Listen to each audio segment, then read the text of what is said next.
buenas noches para todos y para todas. Para poder entender esta enseñanza, yo les quiero invitar a los que van a escuchar esta enseñanza, que escuchen la canción de Generación 12, Quiero conocer a Jesús, antes de escuchar la enseñanza. Y después de escuchar la enseñanza, vuelvan a escuchar Quiero conocer a Jesús, de Generación 12. Lo que empieza diciendo la canción es: mi orgullo me sacó del jardín. Mi orgullo me sacó del jardín. Yo me ponía a meditar sobre eso. Mi orgullo me sacó del jardín. Y vinieron unos textos a mi mente. El primero es de Génesis capítulo 3, versículos 5 y 6 y versículo 23. Está el contexto de Adán y Eva en el paraíso, cuando Eva es tentada por la serpiente, después de que Dios le había prohibido tomar del árbol del conocimiento del bien y del mal. Le dice la serpiente a Eva: Dios sabe que en cuanto coman del fruto, se les abrirán los ojos y serán como Dios, con el conocimiento del bien y del mal. La mujer quedó convencida, vio que el árbol era hermoso y su fruto parecía delicioso, y quiso la sabiduría que le daría. Así que tomó del fruto y lo comió. Después le dio un poco a su esposo que estaba con ella, y él también comió.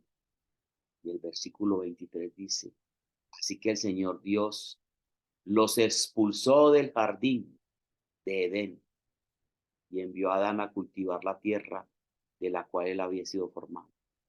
Mi orgullo me sacó del jardín. Quise ser Dios sin Dios. Quise tener el conocimiento de Dios sin Dios. Es más, por encima de Dios, desobedeciendo a Dios, cediendo a mis tentaciones, a mis impulsos humanos, quebrantando la ley perfecta de Dios. Y ese orgullo me sacó del jardín. Así que el Señor Dios los expulsó del jardín. En Apocalipsis 3:17, el ser humano cree que tiene todo el poder para dirigir su vida, que es autosuficiente, y más estas nuevas generaciones, este nuevo contexto del mundo. Por eso Dios le puso a hombres como Santiago a escribir en Santiago 4:7. Les aseguro que el que se hace amigo del mundo se vuelve enemigo de Dios, porque Dios ama celosamente el Espíritu Santo que puso en ustedes. Y la amistad con el mundo no está hablando del planeta Tierra, del orbe, está hablando de ese sistema del mundo que ha creado el hombre. El que se hace amigo de ese sistema del mundo se convierte en enemigo de Dios. Y en Apocalipsis 3:17 Dios tiene una sentencia contra las personas que son autosuficientes, que creen que tienen todo el poder y que no necesitan de nada y no necesitan a Dios, que se valen a ellos mismos y pueden crear leyes, puedes cambiar las leyes de la moral, legislar en contra de los principios de Dios. Dice Apocalipsis 3:17. Tú dices: soy rico, tengo todo lo que quiero, no necesito nada, y no te das cuenta que eres un infeliz, eres un miserable, eres pobre, ciego y estás desnudo.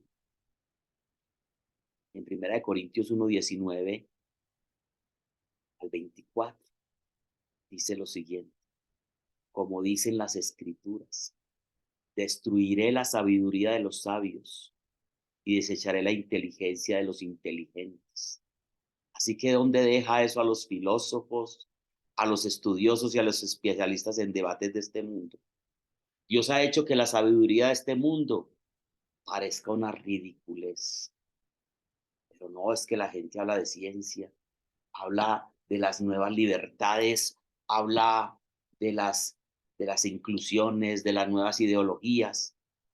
Y el hombre empieza a crear un montón de cosas y Dios dice: Dios ha hecho de la sabiduría de este mundo que parezca una ridiculez, ya que Dios en su sabiduría se aseguró de que el mundo nunca lo conociera por medio de la sabiduría humana. Usó nuestra predicación ridícula para salvar a los que creen. Eso dice el versículo 21. Es ridícula para los judíos que piden señales del cielo y es ridícula para los griegos que buscan la sabiduría humana. Recuerden que los griegos es la cuna de toda la filosofía. Entonces, cuando predicamos que Cristo fue crucificado, los judíos se ofenden y los gentiles dicen que son puras tonterías. Sin embargo, para los que Dios llamó a la salvación, tanto judíos como gentiles, Cristo es el poder de Dios y la sabiduría de Dios. Mi orgullo me sacó del jardín. Creerme por encima de Dios. El creer que tengo todas las respuestas, que tengo todas las soluciones. Y créanme que el hombre, por más que busque la paz y haga acuerdos de paz total, como dicen algunos gobiernos, y haga pactos y haga lo que sea, la paz no va a llegar al mundo. Porque la paz no llega al mundo por la obra del hombre. No es el hombre el que trae la paz, es Dios. Los que van asiduamente a la Eucaristía saben que es una parte fundamental de la Eucaristía. Mi paz les dejo, mi paz les doy, pero yo no la doy como el mundo la da, dice Jesús. No, no es la paz del mundo, la paz que sobrepasa todo entendimiento, dice Filipenses 4:7, la paz que sobrepasa todo entendimiento. Dice Proverbios 16:5, el Señor detesta a los orgullosos, ciertamente recibirán su castigo. Mi orgullo me sacó del jardín. El mundo de hoy es un mundo altivo, desafiante. Creen que destruyendo parroquias, eh, insultando a las instituciones, levantándose en todo aquello que se llama Dios, persiguiendo a los que aman a Dios o amamos a Dios, legislando en contra de los principios de Dios, están por encima de cualquier cosa. Y dicen, es que no han entendido, no han evolucionado, están quedados. Pero me parece muy bonito lo que dice Primera de Corintios 1:23.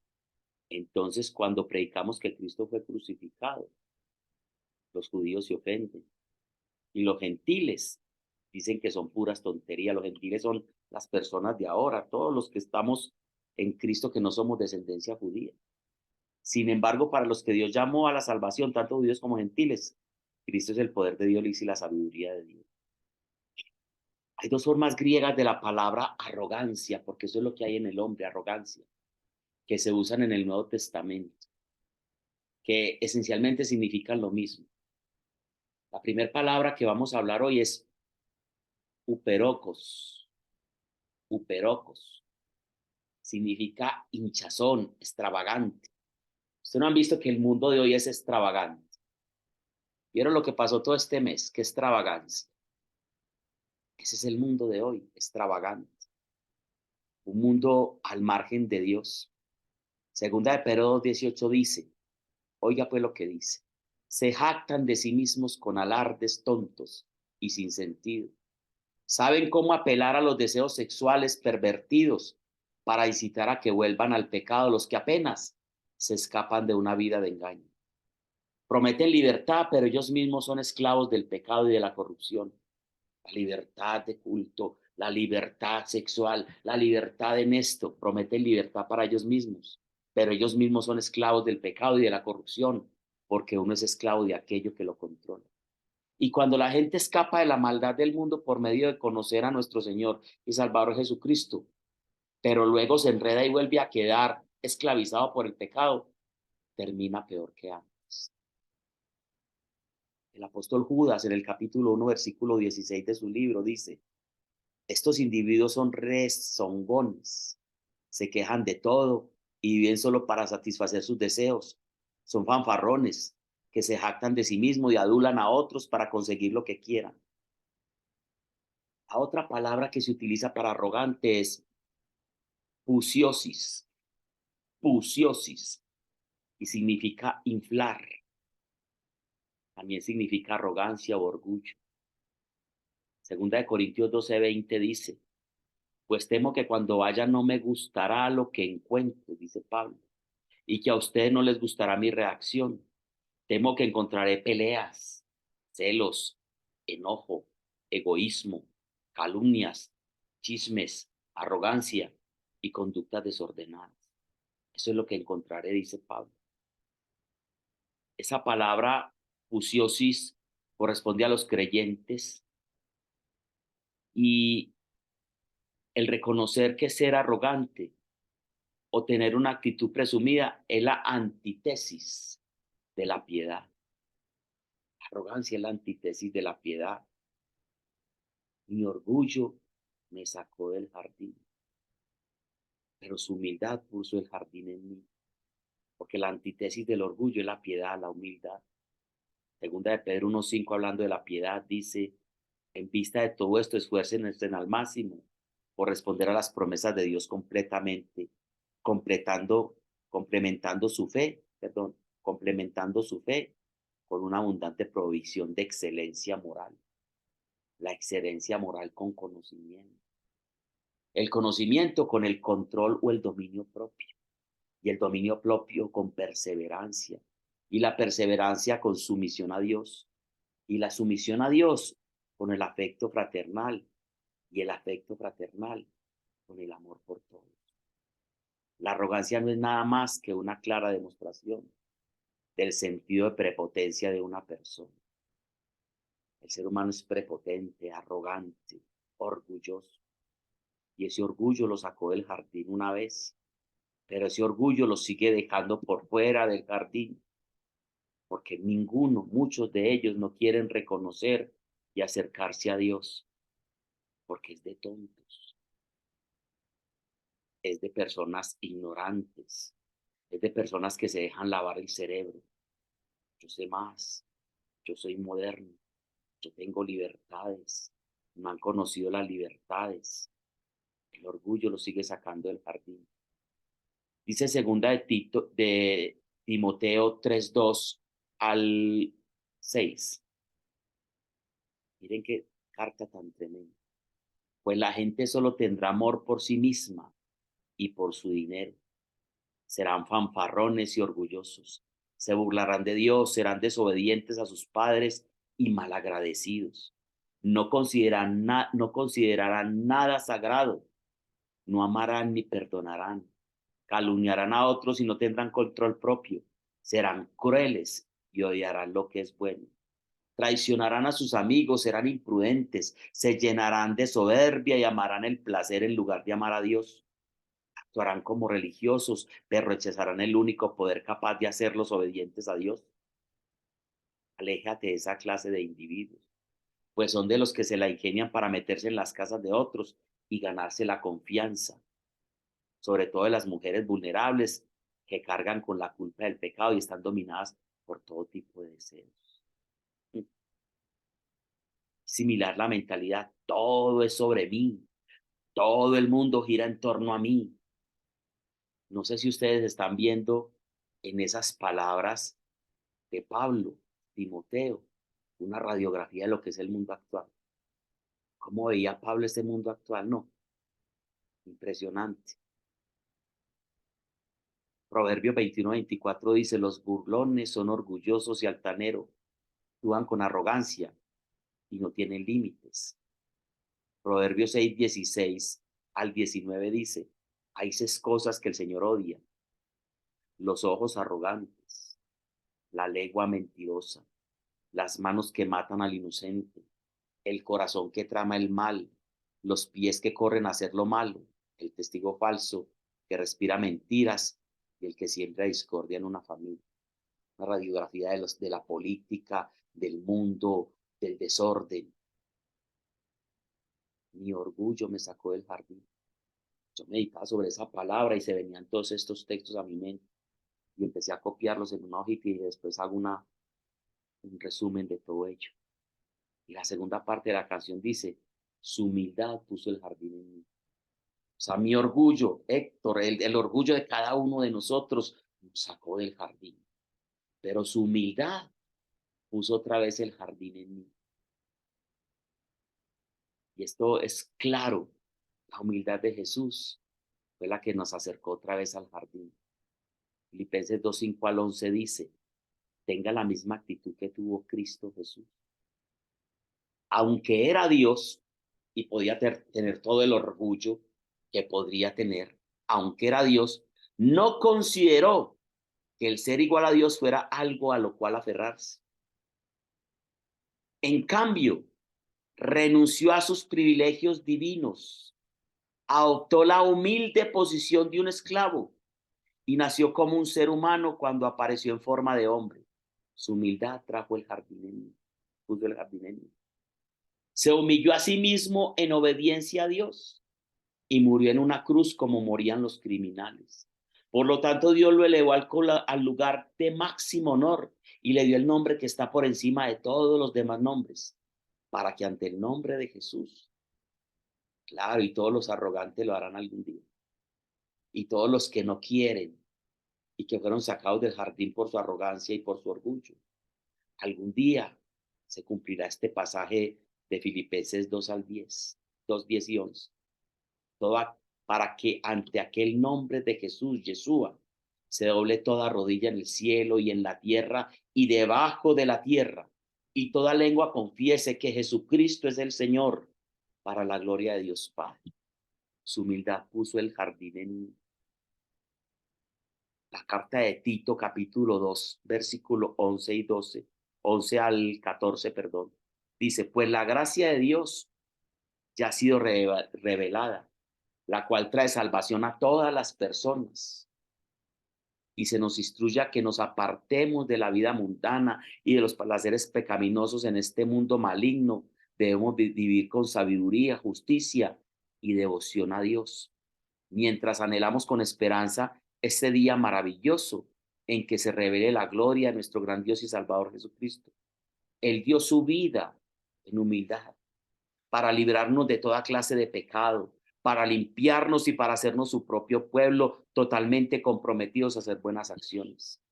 Su humildad puso el jardín en mí. Mi orgullo me sacó del jardín. Su humildad puso el jardín en mí. Y si vendiera todo lo que tengo a cambio de su amor, yo fallaría. Sigue diciendo la canción. Si yo vendiera todo lo que tengo a cambio de su amor, yo fallaría. Quiero leer un texto de Hechos de los Apóstoles, capítulo 8, versículo 9 al 21. Dice, un hombre llamado Simón, quien por muchos años había sido hechicero, asombraba a la gente de Samaria y decía ser alguien importante. Todos, desde el más pequeño hasta el más grande, a menudo se referían a él como el grande, el poder de Dios, pero era hechicero. Lo escuchaban con atención porque por mucho tiempo él los había maravillado con su magia. Pero ahora la gente creyó el mensaje de Felipe sobre la buena noticia acerca del reino de Dios y del reino de Jesucristo y del nombre de Jesucristo. Como resultado, se bautizaron muchos hombres y mujeres. Luego el mismo Simón creyó y fue bautizado. Comenzó a seguir a Felipe a todos los lugares a donde él iba y estaba asombrado por las señales y los grandes milagros que Felipe hacía a través del Espíritu Santo, lógicamente. Cuando los apóstoles de Jerusalén oyeron que la gente de Samaria había aceptado el mensaje de Dios, enviaron a Pedro y a Juan allá. En cuanto ellos llegaron, oraron por los nuevos creyentes para que recibieran el Espíritu Santo. El Espíritu Santo todavía no había venido sobre ellos porque solo habían sido bautizados en el nombre de Jesús. Entonces Pedro y Juan impusieron sus manos sobre esos creyentes y recibieron el Espíritu Santo. Cuando Simón vio que el Espíritu Santo se recibía, cuando los apóstoles imponían sus manos sobre la gente, les ofreció dinero para comprar ese poder. Si vendiera todo lo que tengo a cambio de tu amor, yo fallaría. Déjenme tener ese poder también, exclamó, yo les doy todo este dinero, para que cuando yo imponga mis manos sobre las personas reciban el Espíritu Santo.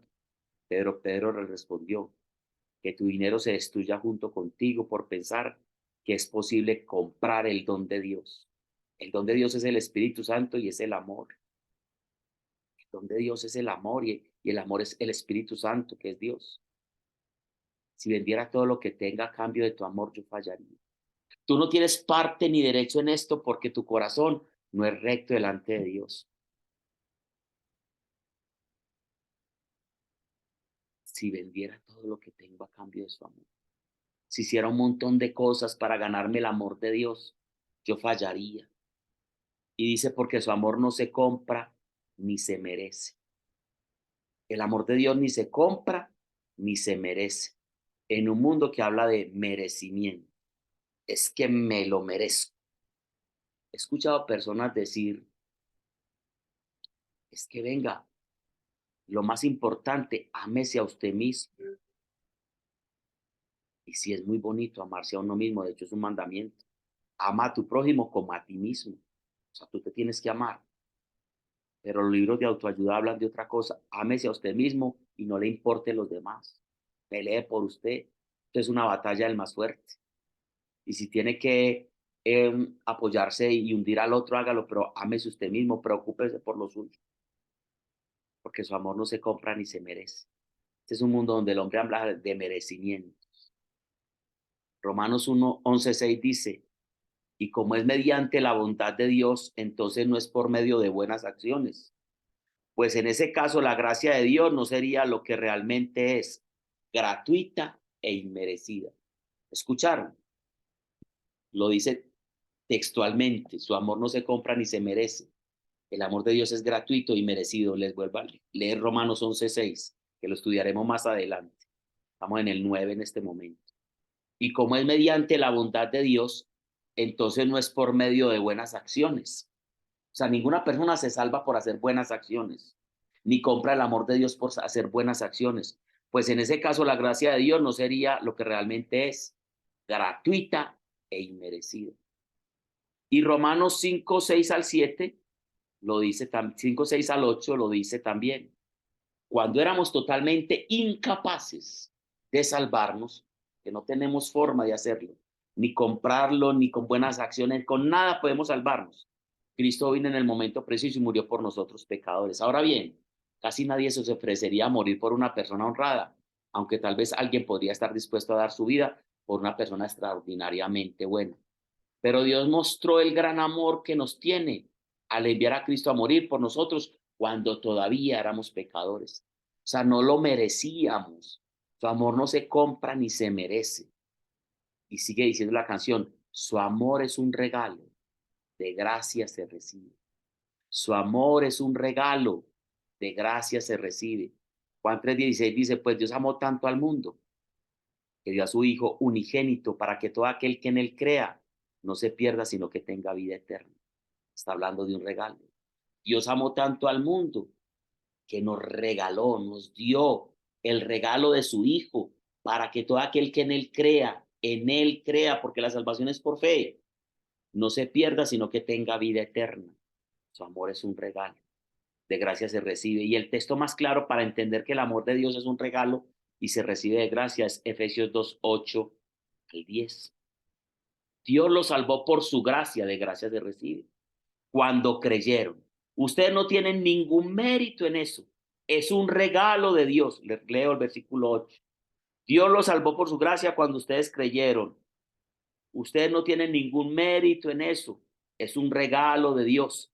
La salvación no es un premio por las cosas buenas que hayamos hecho. Así que ninguno de nosotros puede jactarse de ser salvos. Ningún ser humano puede jactarse. Y en otra Biblia dirá, por gracia sois salvos, no por obras para que nadie se gloríe. Termina diciendo la canción, quiero conocer a Jesús. Alguno dirá, yo lo conozco. Y yo le diré, no lo conoces. No lo conozco. Apenas estamos en proceso de conocer. Algunas personas ni siquiera han tenido un encuentro personal con él. Y algunas personas apenas saben datos biográficos de Jesús. Saben que nació en Belén, que su madre era María, su padre es José, que caminó sobre el agua, que hizo milagros, que tenía 12 discípulos, que murió en una cruz, que resucitó. Todos esos datos, eso no es conocer a Jesús. Esto es tener datos de Jesús, conocer a Jesús, tener un encuentro personal con él. Y para que entiendan si conocen a Jesús, Primera de Corintios 5:17 dice, si alguno está en Cristo, es una nueva criatura.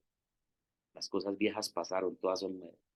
O sea que no pueden decir que conocen a Jesús si todavía su vida sigue siendo igual.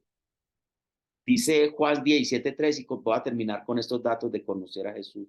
Y esta es la vida eterna, que te conozcan a ti, el único Dios verdadero, y a Jesucristo, a quien has enviado.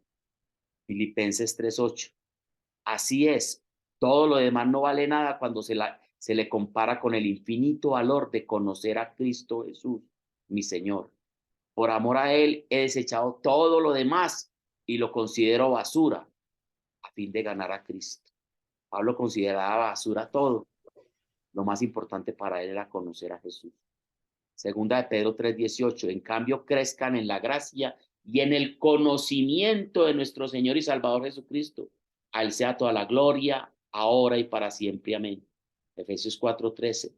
Ese proceso continuará hasta que todos alcancemos tal unidad en nuestra fe y conocimiento del Hijo de Dios que seamos maduros en el Señor. Es decir, hasta que lleguemos a la plena y completa medida de Cristo. Entonces, tú me dirás si conoces a Cristo, porque si ya has llegado a la plena y completa medida de Cristo, ya lo conoces. Por eso la canción dice, quiero conocer a Jesús. Algunos dirán, ay, esa gente está cantando porque no conoce a Jesús. No, esa gente está cantando porque ama conocer a Jesús. El camino de los justos, dice Proverbios 4:18, es como la primera luz del amanecer que brilla cada vez más hasta que el día alcanza todo su esplendor. ¿Vieron esa simil tan bonita? El camino de los justos es como la primera luz del amanecer. Empieza a amanecer y brilla cada vez más hasta el día en que alcancemos todo su resplandor. El día que alcancemos todo el resplandor de Cristo, ese día podemos decir, conocemos a Cristo. Por el momento tienes que cantar con esta gente. Quiero conocer a Jesús. Hebreos 5:11 y siguiente nos dice por qué nosotros que decimos conocer a Jesús apenas somos niños espirituales. Nos falta todavía mucho terreno y aquí me quiero quedar un momentico diciéndoles algo. Algunas personas llevan 5, 6 años, 3 años, 2 años. Yo llevo más de 30 años en esto. Y algunas personas dicen, yo no me voy a volver a meter al grupo de oración, ya aprendí lo que es el evangelio, ya sé leer la Biblia y todas esas cosas. Y les quiero decir, totalmente falso. Mire lo que dice Hebreos 5:11 y interprételo ustedes, que no sean palabras mías. Nos gustaría decir mucho más sobre este tema, o sea, sobre Jesucristo. Pero es difícil de explicar, sobre todo porque ustedes son torpes espiritualmente y tal parece que no escuchan.